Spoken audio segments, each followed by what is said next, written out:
Sejam muito bem-vindos ao Mesa de Debates. Aqui quem está falando é o Guilherme e vamos dar sequência aqui na nossa programação da semana, conversando sobre as eleições 2024 e essa semana a gente vai fazer um movimento um pouco diferente, né, do que a gente vinha fazendo nas eleições, que além de conversar com alguns candidatos aí nessa reta final, a gente vai conversar também com alguns militantes especialistas na parte da política, né, que também tem ativismo aí, né, dentro da esquerda, para poder debater com eles também sobre esse processo eleitoral, né, e como está sendo encarado. E uma dessas pessoas que, né, que eu resolvi convidar aqui para o nosso canal nessa reta final de campanha é o Marco Antônio Troghi,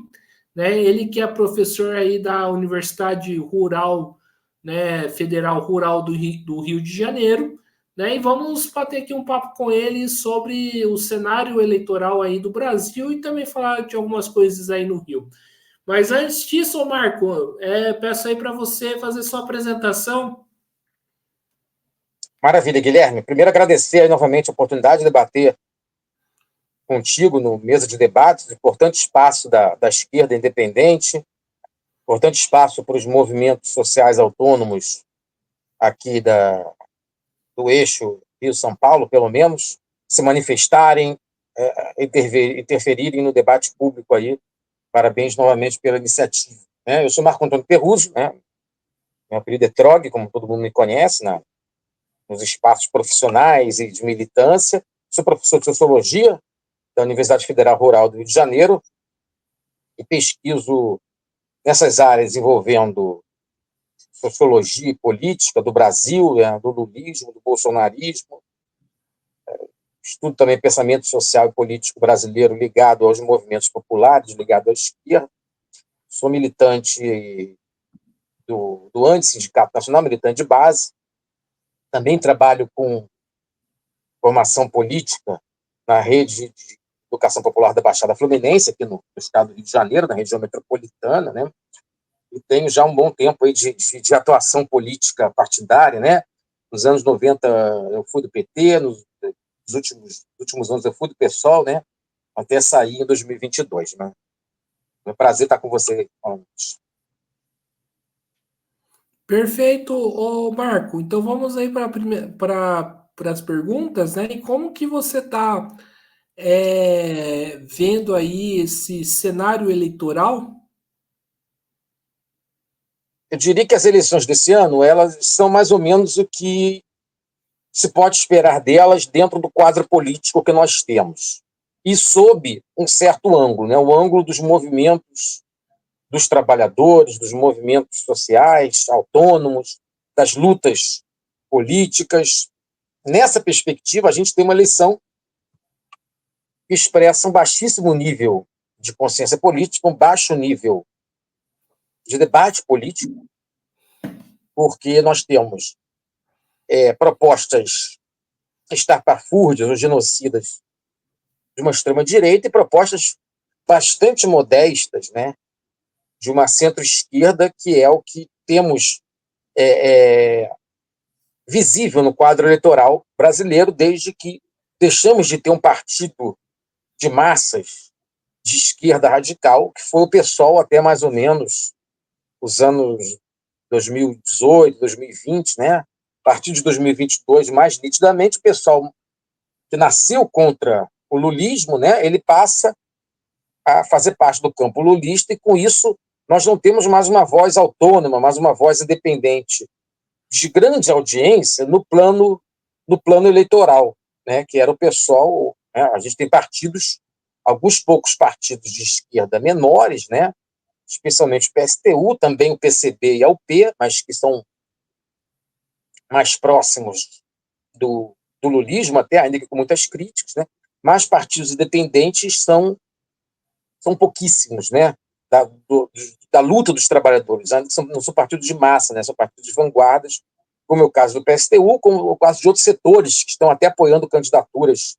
da legenda do PSTU, como é o meu caso, inclusive, né, que faço parte aqui do movimento por uma frente socialista revolucionária, que é um movimento de vários grupos pequenos que saíram do PSOL, outros que já não eram do PSOL, né?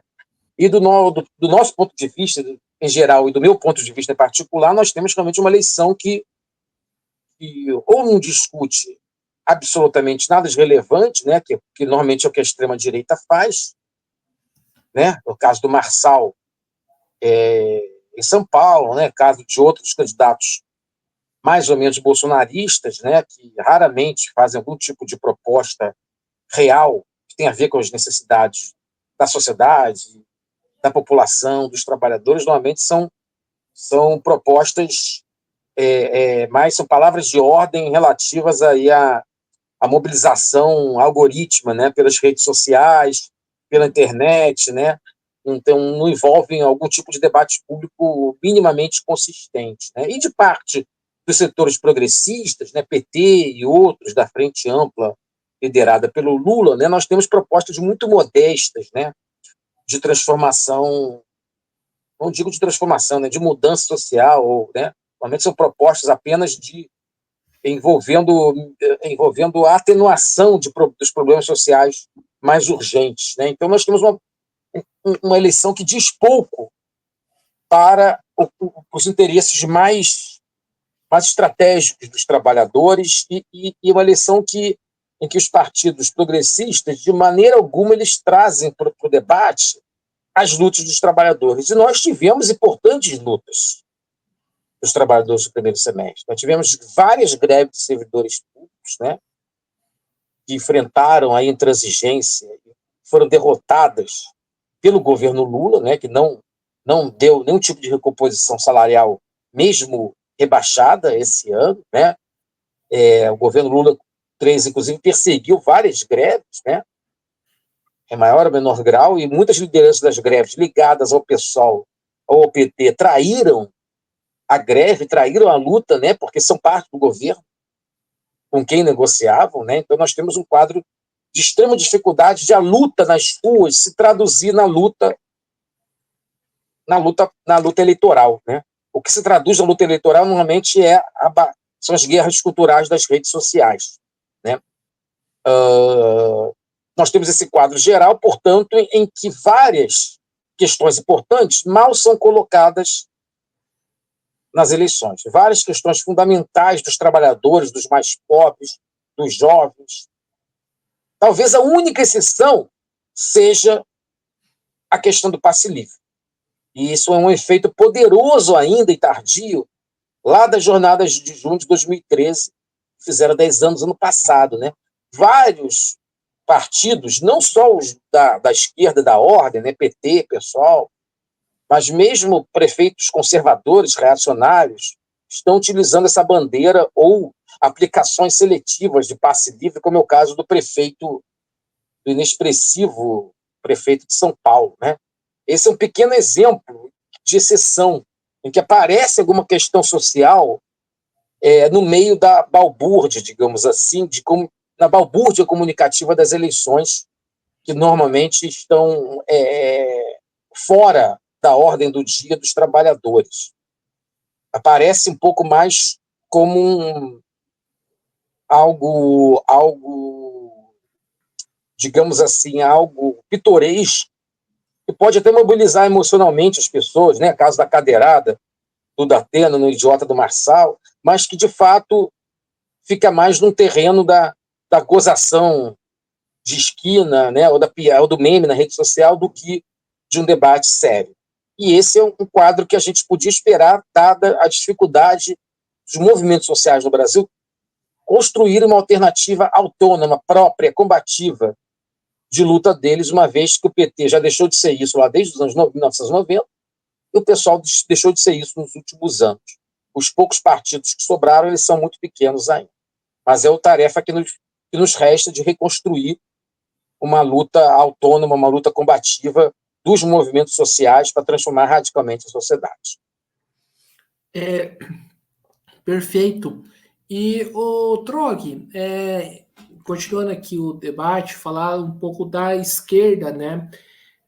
A esquerda, né, com o discurso, né, e aí a gente pode incluir principalmente o pessoal, tá num famoso looping infinito, né, de que é preciso votar no PT, nas candidaturas, né, que a gente chama de frente ampla, para poder derrotar o Bolsonaro, senão o bolsonarismo volta, né?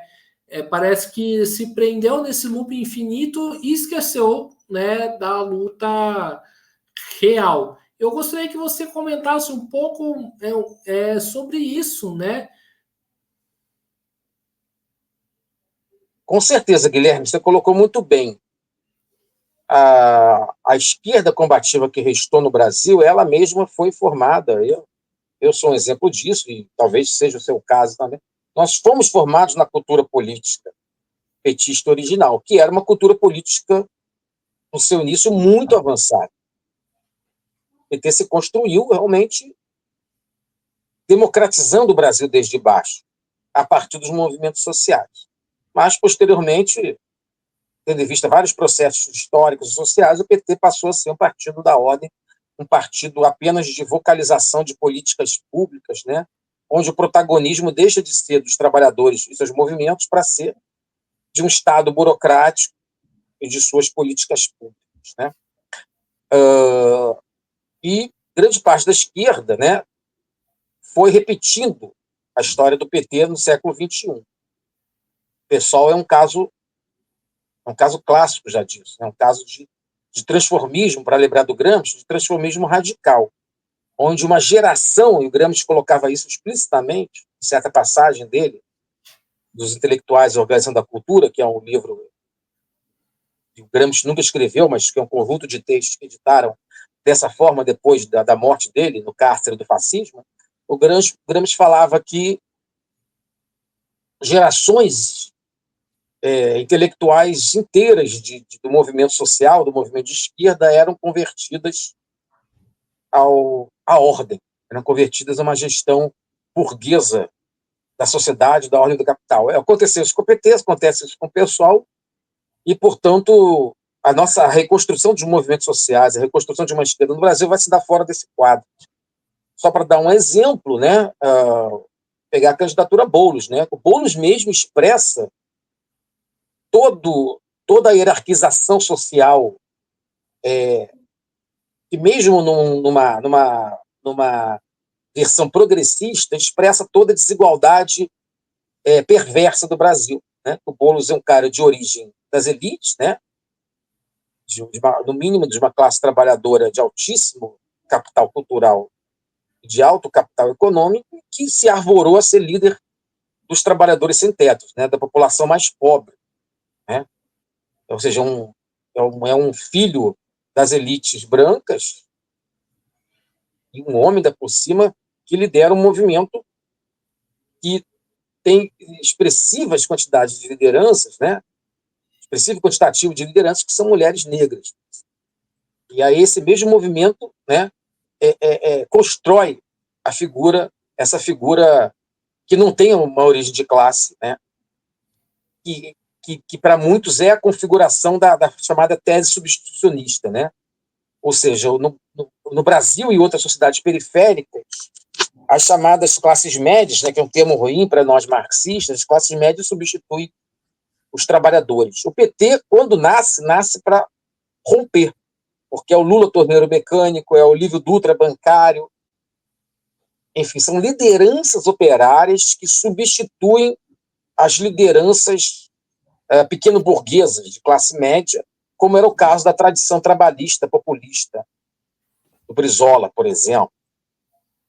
Então, esse quadro é um quadro que se repete hoje. O Boulos ele expressa essa desigualdade, essa falta de autonomia do mundo do trabalho em relação ao mundo de representação política pequeno-burguesa que ele expressa, e que o Lula, mesmo com a origem de classe dele, expressa hoje também.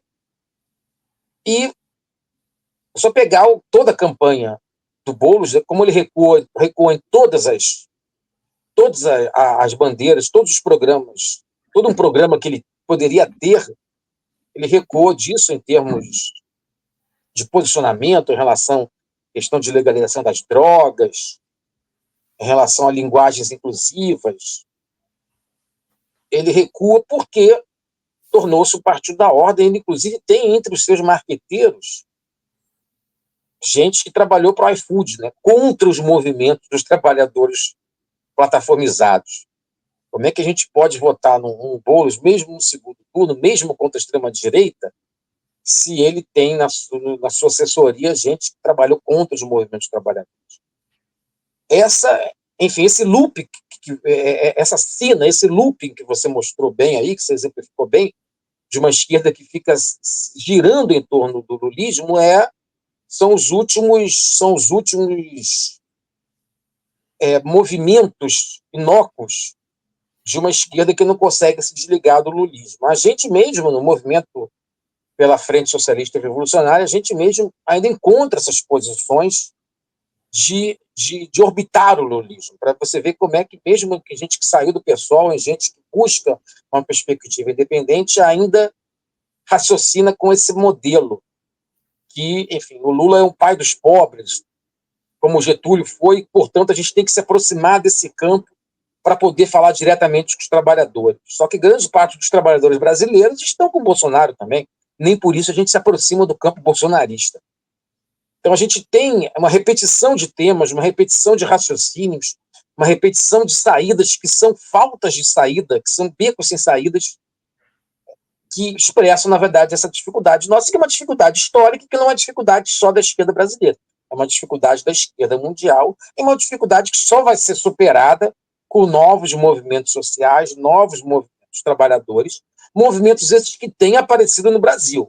É só pegar as estatísticas aí da sociologia, da historiografia do trabalho no Brasil. No século XXI, nós tivemos um crescimento de lutas.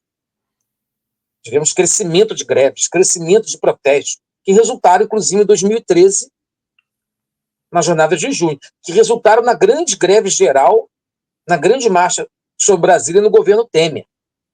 Então, nós temos várias lutas. O que não temos é uma vanguarda à altura dessas lutas.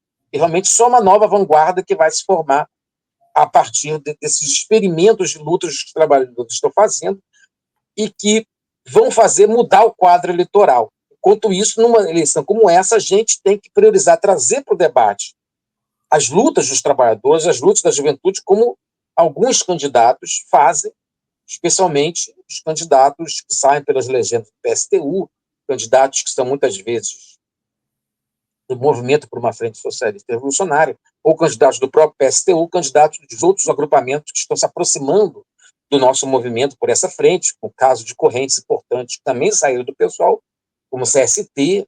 Enfim, nós temos lentos movimentos moleculares que são os possíveis de serem realizados na conjuntura que nós estamos. Ô Trog, vamos falar desse movimento por uma frente socialista e revolucionária, né? Eu participei, né, por um período para fazer, né, a experiência, né, do movimento, e eu saí, né, devido aí um sectarismo muito forte que alguns companheiros, colocando aqui, são companheiros valiosos que já estiveram e têm as portas sempre abertas aqui no mesa de debates, por um sectarismo muito forte, né? Que acho que eu andei acompanhando depois, pelo menos avançou nesse ponto um pouco, né? Mas para mim esse sectarismo está muito ligado a essa postura que você falou de algumas organizações, não estou falando aqui que são organizações traidoras ou qualquer coisa do tipo, longe de mim, mas que para mim tem uma política equivocada, né? Como né, votar mesmo que criticamente nas candidaturas da Frente Ampla no executivo, né, como uma forma de exigência. Eu gostaria que você comentasse um pouco sobre essa frente e as contradições delas, que, pelo que me parece, são muitas, né? Nós temos um quadro de fragmentação dessa esquerda que é absolutamente normal e não é novidade na história. Nós tivemos, própria trajetória brasileira, outras ocasiões em que houve uma fragmentação, uma dispersão da esquerda, que só foi superada por uma nova leva de movimentos sociais, como foi o caso dos anos 70 e 80, que tivemos novo sindicalismo, novos movimentos sociais urbanos e rurais, rearticulação de movimentos negros e mulheres, surgimento do movimento LGBT e outros. Então, não vai depender só de uma ação de supostas vanguardas. Então, primeiro, para a gente contextualizar esse quadro. Em segundo lugar, nós temos um quadro de fracionamento, de fragmentação, de pulverização da esquerda, que se quer revolucionária, que se quer socialista, que é fruto da crise do próprio lulismo. A gente não imaginava que fosse impactar tanto a nós mesmos, né? Mas que tem suas explicações históricas, sociais, políticas, culturais. Assim como quando o PT surge, ele vai atacando e enfraquecendo a tradição trabalhista, populista, né? Em grande medida, isso acontece hoje, mas de forma diferente, porque nós não temos uma renovação significativa dos movimentos sociais. Ainda temos espasmos, temos levantes populares raros, mas fortíssimos, como foi o de 2013, mas que ainda não se desdobraram numa nova geração ativista que consiga se diferenciar e consiga não ser colonizada pelo lulismo.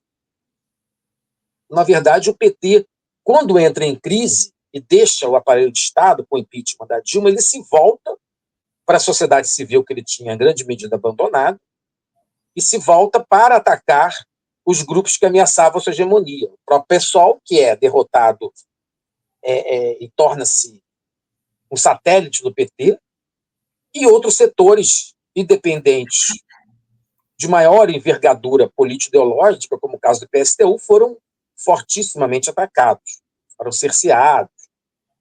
E isso envolve também uma reação do PSTU que se volta até para um auto-isolamento, eu diria.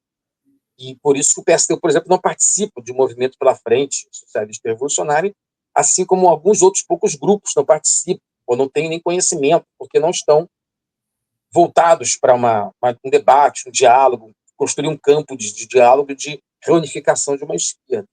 Então, nós temos a posição ruim do PSTU, que continua sendo um partido de luta, portanto, nitidamente, qualitativamente superior a qualquer outro partido que se tornou burguês, como o PSOL ou o PT, e temos pequenos grupos que buscam essa reconstrução.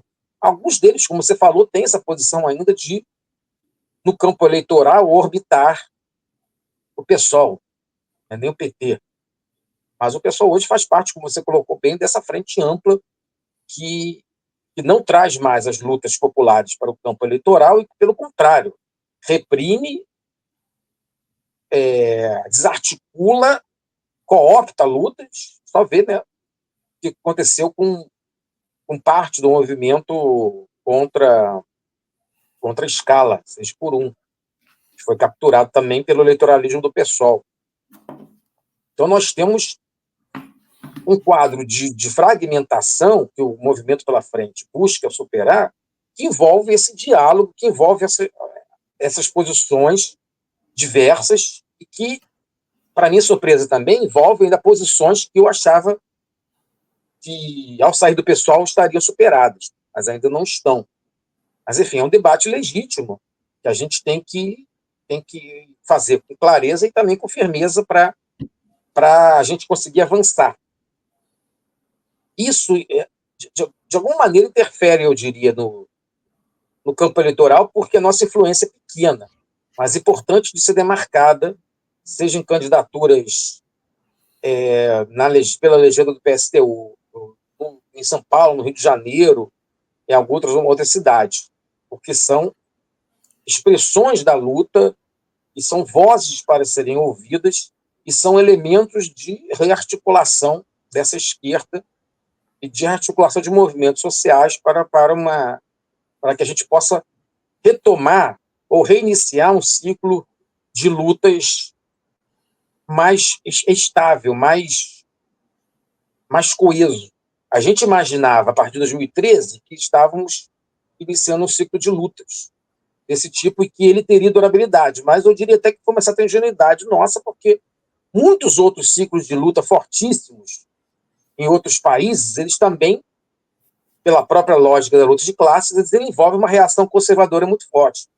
Então não tem nenhuma novidade. Se eu pegar maio de 68 na França, na Europa, no México, o movimento de direitos civis dos Estados Unidos, o movimento contra a guerra do Vietnã nos Estados Unidos, foram movimentos de massas gigantescos, esses todos, e que foram sucedidos, não necessariamente derrotados, por reações conservadoras. Nixon nos Estados Unidos, partidos da ordem progressistas ou conservadores na França, na Europa Ocidental, depois aparece o neoliberalismo. Então, na verdade, se trata de luta de classes. Se trata de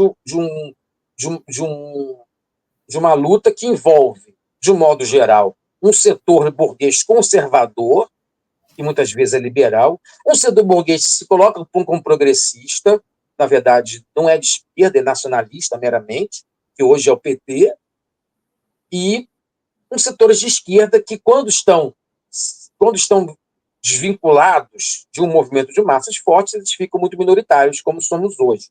Como não éramos nos anos 70 e 80, que nós tivemos experiência de massa, de luta de esquerda autônoma, combativa, muito significativas, como tivemos antes também, em décadas anteriores também.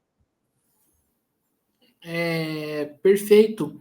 E, o Marco Antônio, uma coisa que eu percebi nessas eleições, né, fazendo, inclusive, coberturas, né, tem uma candidatura, né, de uma pessoa, né, honesta, combativa, né, mas que lançou a candidatura dentro do PSOL, fez a candidatura, beleza, mas só que outras pessoas do PSOL, né, que inclusive também eram candidatas, que também são candidatas, né, nessas eleições, com um discurso, né, pronto, falando que em 2022 tivemos uma grande vitória, aonde derrotamos o Bolsonaro com as eleições do Lula. Só que a gente estava falando de uma ocupação, não uma ocupação, de um bairro aonde se concentra a principal luta por moradia e regularização fundiária da cidade, que é o Banhado, né? Todo final de ano a prefeitura tenta tirar os moradores de lá, né? E não duvido que esse final de ano não seja diferente. Falta uma compreensão, fazer um diálogo mais concreto, real, com os trabalhadores, os setores populares? Sem dúvida, porque, na verdade, deixando de haver uma esquerda de massa ligada aos movimentos sociais, o pessoal tentou ser isso, foi isso um tempo e depois abandonou essa perspectiva para ser uma esquerda das políticas públicas estatais ligadas ao lulismo. Nós vamos encontrar sempre esse quadro em que a luta contra o Bolsonaro, a luta contra o bolsonarismo, a luta contra a extrema-direita não é apenas o que ela diz que ela é.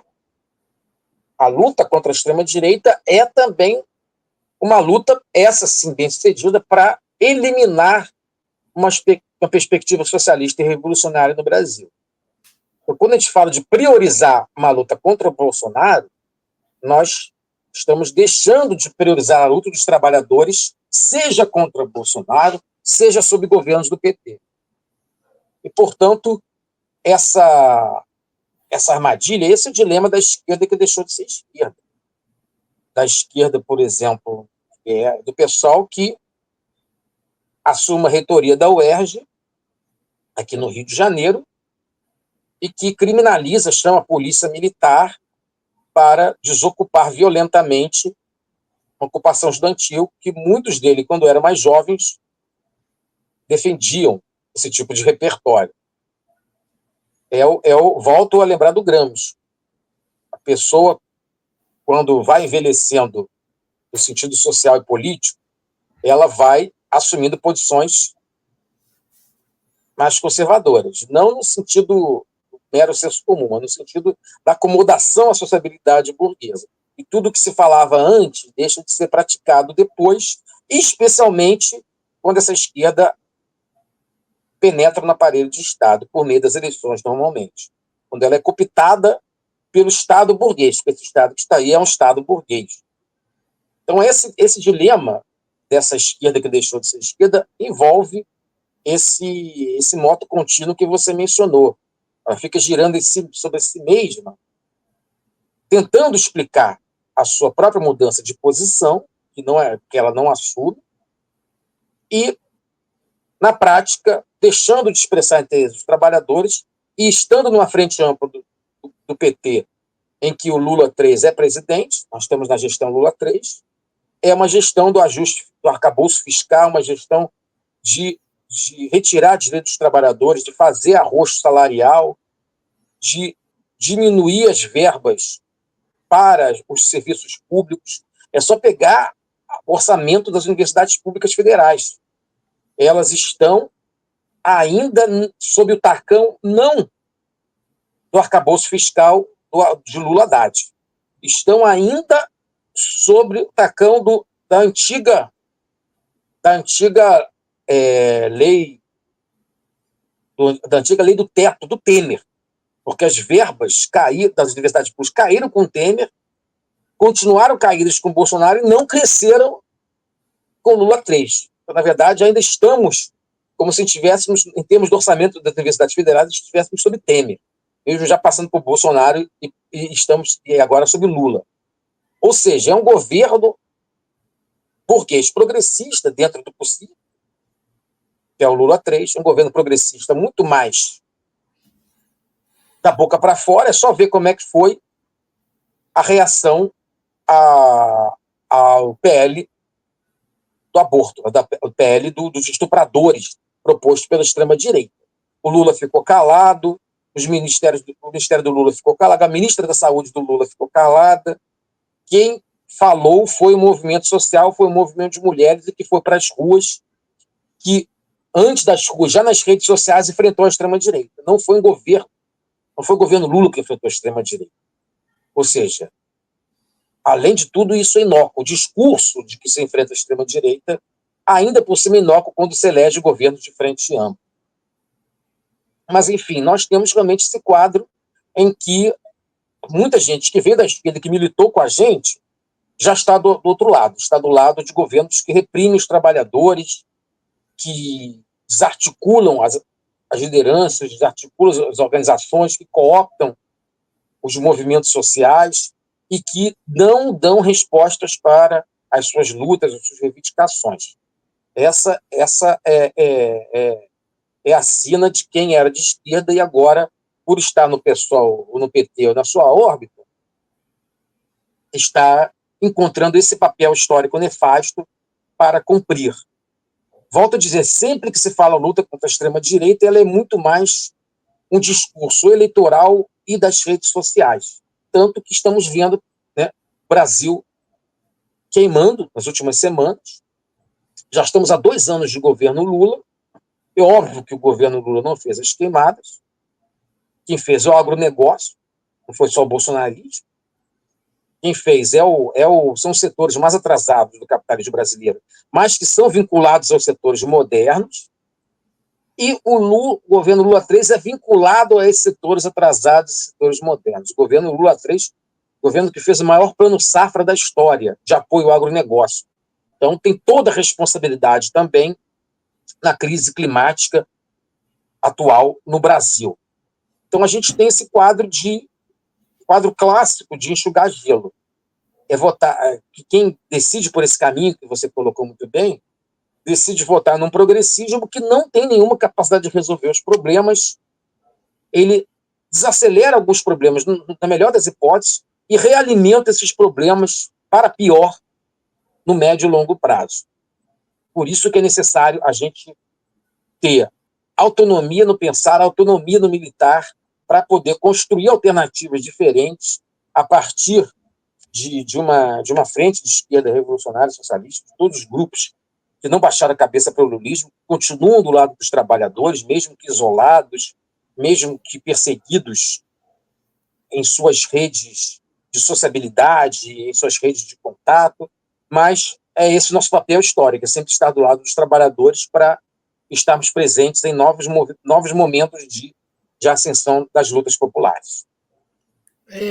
Trog, falta resgatar, então, o horizonte anticapitalista, né? Porque, sinceramente, né, num momento onde o capitalismo está numa crise, né, muito forte ainda, qualquer governo reformista não faz cócega, né, no sistema. Não tenha dúvida. Por isso que há um anacronismo maior de Lula 3 nesse momento. De Lula 3 em relação a Lula 1 e Lula 2, porque lá era o momento de triunfalismo do neodesenvolvimentismo lulista, em que aparentemente o Brasil, com alto crescimento econômico, iria para frente. Mas aquele alto crescimento econômico era baseado em quê? Agronegócio, mineração, predação ambiental, racismo ambiental, assassinato de trabalhadores rurais, populações tradicionais, quilombolas, indígenas. Tudo isso é o lado que vem junto com o neodesenvolvimentismo lulista. E hoje ele se repete. O Brasil está queimando hoje, não é só fruto das políticas pró-fogo do Bolsonaro.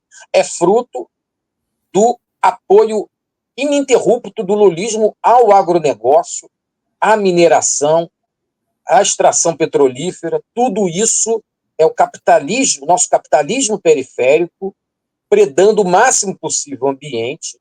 É feito isso em momentos de crise, é feito isso em momentos de otimismo da galera, como na primeira década desse milênio. Início, até 2013 era um período de otimismo. A gente estava destruindo a natureza do mesmo jeito. O Brasil tinha muitas queimadas na época. Tinha muita destruição de lideranças, expulsão de populações, latifúndio modernizado como agronegócio continuava avançando, as grandes mineradoras continuavam avançando. Isso tudo foi sobre Lula, sobre Dilma, não foi só sobre Temer e Bolsonaro.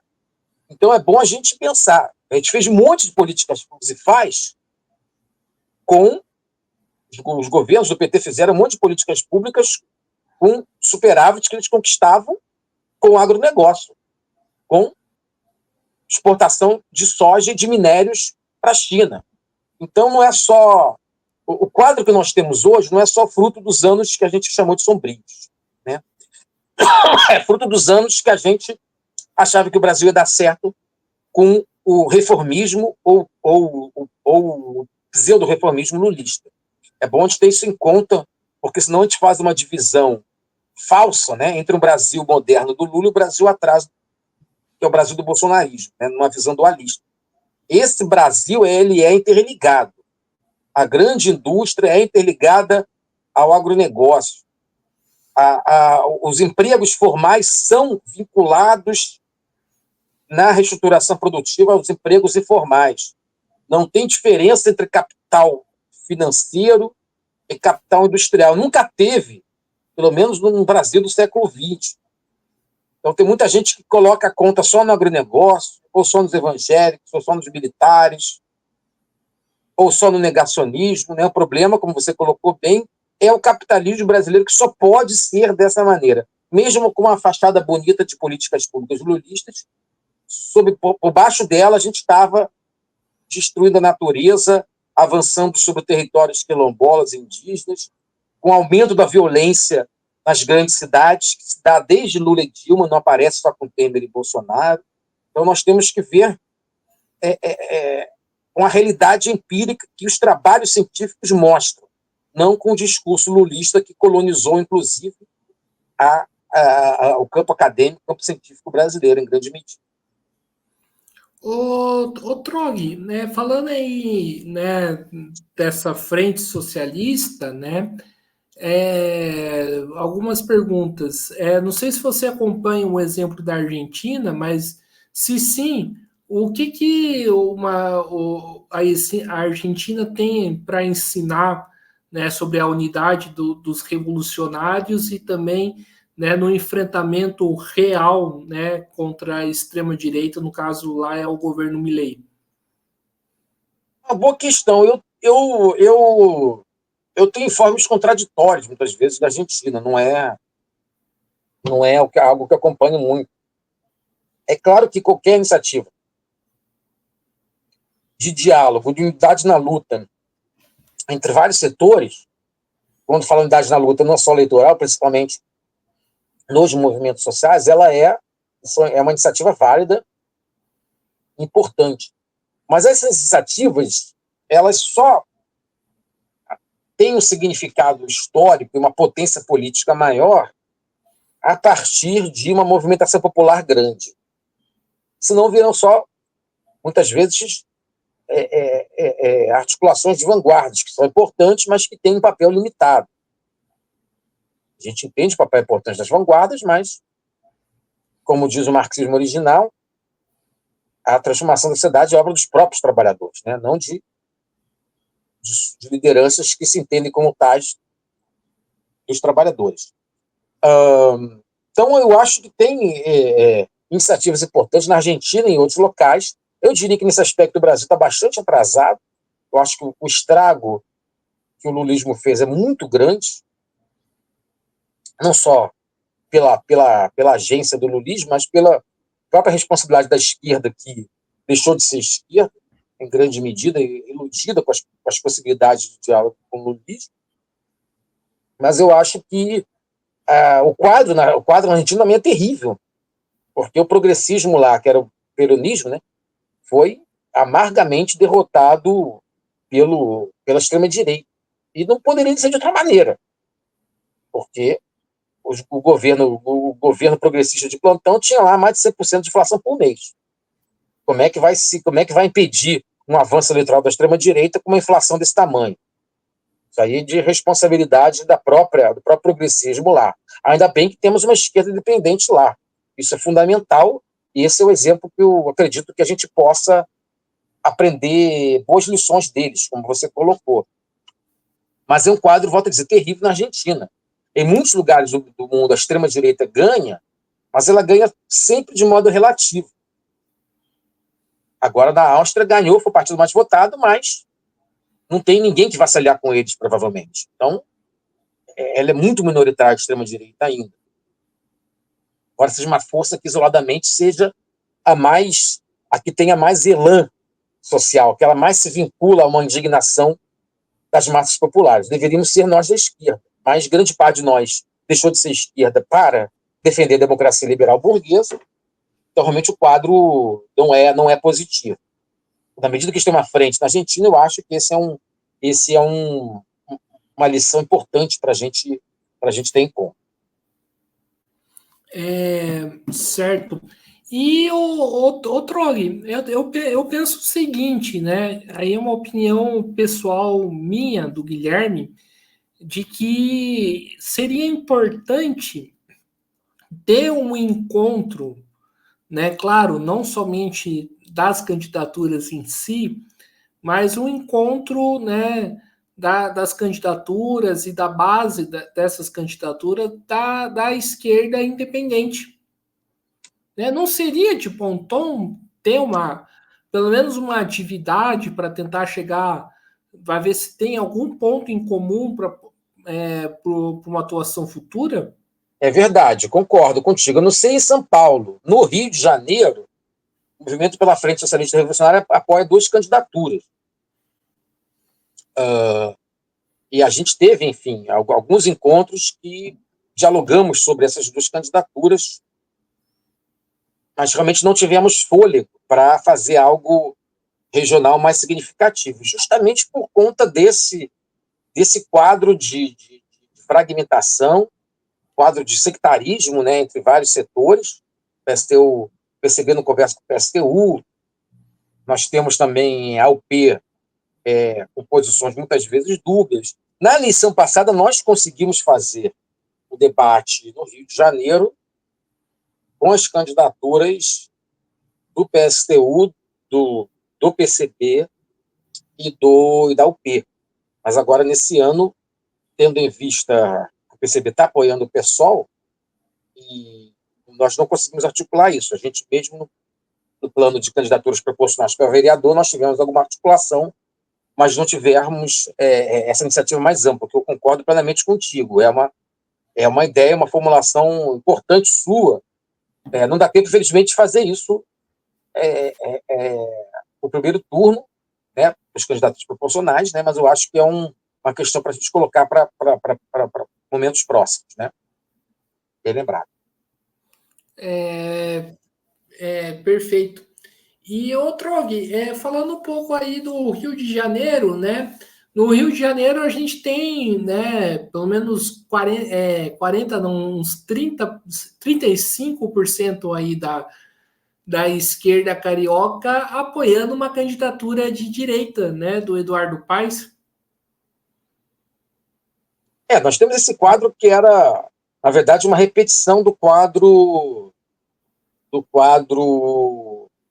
que tínhamos na época áurea do lulismo. O PT do Rio de Janeiro sempre apoiou, ou quase sempre apoiou, os governos Eduardo Paes, são governos de centro-direita, são governos que não têm bandeiras políticas reacionárias como a extrema-direita, mas são governos reacionários porque são governos antipopulares.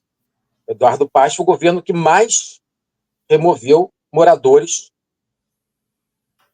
de comunidades populares da história do Rio de Janeiro.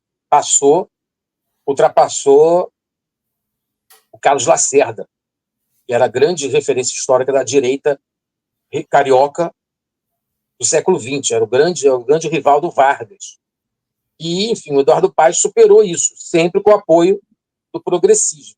É claro que a extrema-direita tem uma candidatura aqui, o pessoal no Rio não encampou a frente ampla liderada pelo Eduardo Paes, e temos esse quadro que chega a ser irônico, né? O Marcelo Freixo hoje apoia o Eduardo Paes, que está ligado nas origens, né? A sua trajetória está ligada na origem do Alto César Maia, que é uma conjuntura que era da origem das milícias do Rio de Janeiro, contra as quais o Freixo apareceu como político, e hoje ele está desse lado da política. O Brazão, que é possível mandante do assassinato da Marielle, mesmo partido que era do Freixo, né, era secretário do Eduardo Paes. Então a gente tem um quadro que em que as verdades se revelam. A gente tem uma extrema-direita para fazer espantalho da barbárie, mas progressistas pretensamente bem comportados, como Eduardo Paes, eles são, na verdade, reacionários. O PT do Rio é um partido que já foi muito fraco há muito tempo, porque boa parte do que tinha, do que salvava do PT, construiu o pessoal no Rio de Janeiro, e, ao mesmo tempo, o pessoal do Rio de Janeiro perdeu completamente a potência política, porque virou o partido da ordem. A indignação popular não flui para o Tarcísio, né? Ela flui no máximo para o causeiro lá do candidato do PL, se é que flui. Então a gente tem um quadro em que não tem alternativa colocada aqui. O pessoal do Rio de Janeiro, durante junho de 2013, por exemplo, anos antes, anos depois, foi um partido que conseguia expressar essa indignação, mas na medida em que se alia ao PT, ele passa a ser um partido incapaz de expressar essa indignação e perde, portanto, qualquer potência política, torna-se um partido promoveu um suicídio eleitoral do ponto de vista das suas ambições para um executivo. Pode eleger alguns parlamentares, mas deixou de ser uma alternativa. Essa foi um pouco a escolha que o pessoal fez em nome da Frente Ampla, né? Desaparecer não só como alternativa política, mas como alternativa eleitoral também.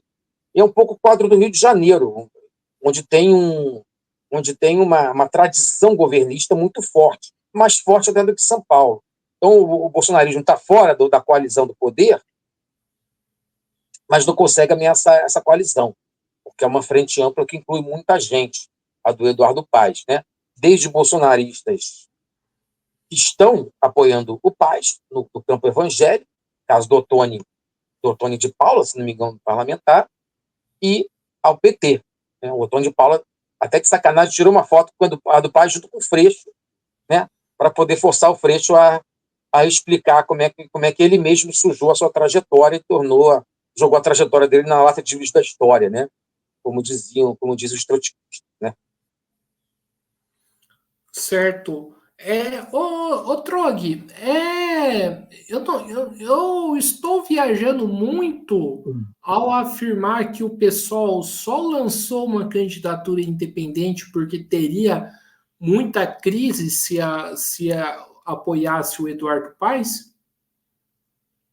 na base? É possível, eu não saberia dizer porque eu tenho dúvidas, né? Mas é possível. Na verdade, o, o pessoal, mais do que, muito mais do que o PT, ele nasceu contra.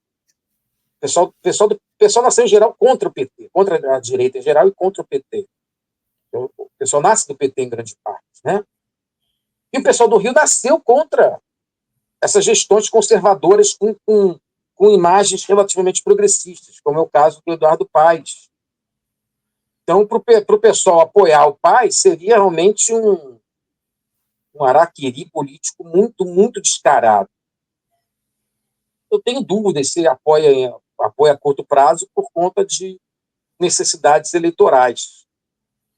Mas é um cálculo que já nem me interessa mais, porque não faço mais parte do pessoal e acho que vai ficar a decisão política a cargo de cálculos instrumentais, né? E não de uma perspectiva de fazer política para mudar alguma coisa, né? Mas para sobreviver no aparelho burguês, né? Na máquina parlamentar, que é bom lembrar com o financiamento público dos partidos, que nós defendíamos lá atrás, né? Os partidos, mesmo os pequenos, têm bastante grana. E para uma juventude formadas nas universidades, enfrentando o desemprego, o partido de esquerda passa a ser uma possibilidade de sobrevivência, não só econômica, mas também, eu diria, de termos de sociabilidade. Né? Então, vai ser uma máquina que se autorreproduz por si mesma.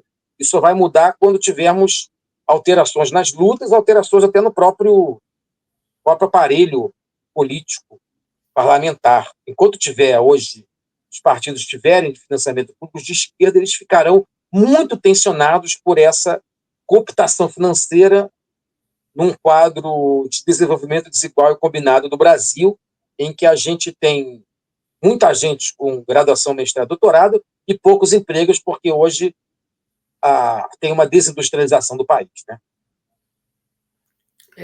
Certo. E o Trog, indo aí para a parte final da nossa entrevista, falar um pouco aí das lutas, né? Enquanto teve as eleições, né?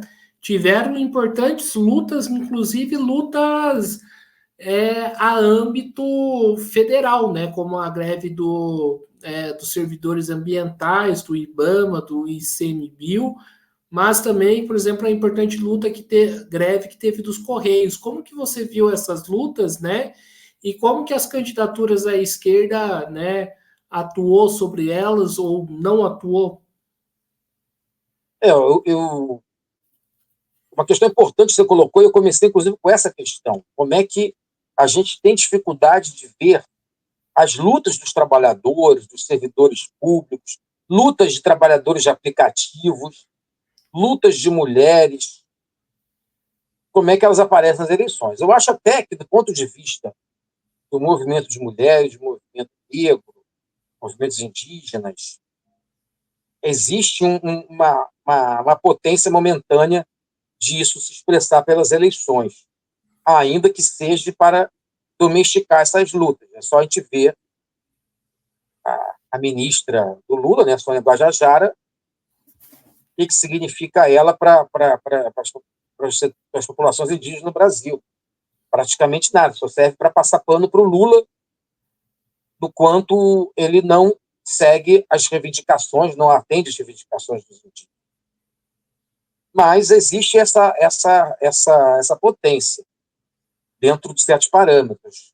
Agora, do ponto de vista dos movimentos dos trabalhadores, isso é muito mais fraco, porque justamente os servidores públicos, em geral, muitas dessas lutas do primeiro semestre foram contra o governo Lula, e é difícil um candidato do PT ou do PSOL querer capitalizar nesse sentido, porque eles, na verdade, terminaram as greves.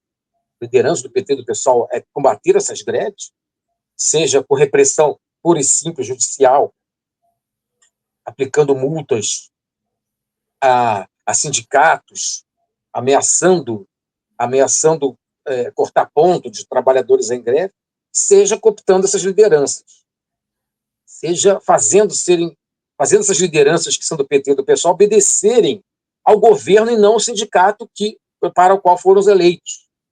Isso a gente viu bastante nas sessões sindicais do meu sindicato antes, Sindicato Nacional, essa greve. Então é difícil algum candidato do PT e do PSOL, né, ter a cara de pau de colocar isso, ainda mais numa eleição municipal. No caso de servidores estaduais, isso pode aparecer com alguma força, porque temos muitos governadores conservadores. E muitas vezes a liderança sindical do PT ou do PSOL ela pode fazer um certo teatro de luta contra governos conservadores, mas também não mostra capacidade quase que nenhuma de fazer frente a esses governos. Então, na verdade, a gente tem uma ausência da dimensão das lutas, especialmente das lutas do trabalho, nessas eleições. A gente tem uma evocação disso com a questão do passe livre, como eu falei antes, que é ainda um mérito, um legado de junho de 2013, que tentam capturar tanto o PT como políticos até bolsonaristas. Mas do ponto de vista de lutas mais substantivas, de trabalhadores mais precarizados, não acontece, porque lideranças ligadas ao governo elas têm pouca credibilidade, né? É só ver a entrada, por exemplo, que tem a extrema-direita junto a trabalhadores plataformizados, com o discurso do empreendedorismo, com o discurso antissistêmico falso, mas que, na medida em que a terceirização, a precarização do trabalho sempre foi alimentada também pelos governos do PT, esses setores não têm por que se identificarem com candidatos do PT ou até do PSOL, né? Perfeito, então, Trog, maravilha, estamos aqui encerrando aqui mais uma entrevista do Mesa de Debates. Quero aqui agradecer imensamente a sua participação, gostei bastante aí do papo e passo a palavra aí para você fazer suas considerações finais. Agradeço muito, Guilherme, pelo debate, pelas suas questões bastante importantes aí, pelas suas colocações aí, bastante pertinentes para a gente pensar a conjuntura política. E, enfim, seguimos aí na tentativa de apoiar os movimentos sociais, participar das lutas, participar da reconstrução de um novo campo movimentista aí capaz de construir uma nova esquerda. E, nesse sentido, o Movimento pela Frente Socialista Revolucionária e outros setores que ainda não estão nela podem contribuir bastante, porque se mantém do lado dos trabalhadores e contra qualquer tipo de ilusão, qualquer tipo de encantamento da serpente que os progressistas jogam para a gente. A gente é vacinado contra a extrema-direita, mas muitas vezes não é vacinado contra as falsas ilusões do reformismo, né? Muito obrigado, gente. Valeu aí. Maravilha, então. Então, mais uma vez aqui agradecendo ao Marco Antônio, também agradecendo a você que estiver nos assistindo. E peço aí que se inscreva no canal podcast Mesa de Debates de Tudo Um Pouco e acompanhe o nosso trabalho. Curta, compartilhe, comente essa e outras entrevistas, matérias e programas aí que a gente produz, né, enquanto podcast, né, mas a gente não está somente no YouTube, nós estamos no Facebook, TikTok, Instagram e, né, um pouco mais recentemente no Quai, né? São as nossas redes sociais. E para a gente fechar aqui de vez, nós temos o nosso Pix, o Pix do Mesa de Debates, que é 385-007-02800 CPF. Lembrando que o Mesa de Debates é uma mídia independente, não recebemos e nem queremos receber dinheiro dos governos, mas também do capital privado. Então, por isso, a sua contribuição é de extrema importância. Então, acho que é isso aí, pessoal. Né? Por hoje é só. Um forte abraço e fui!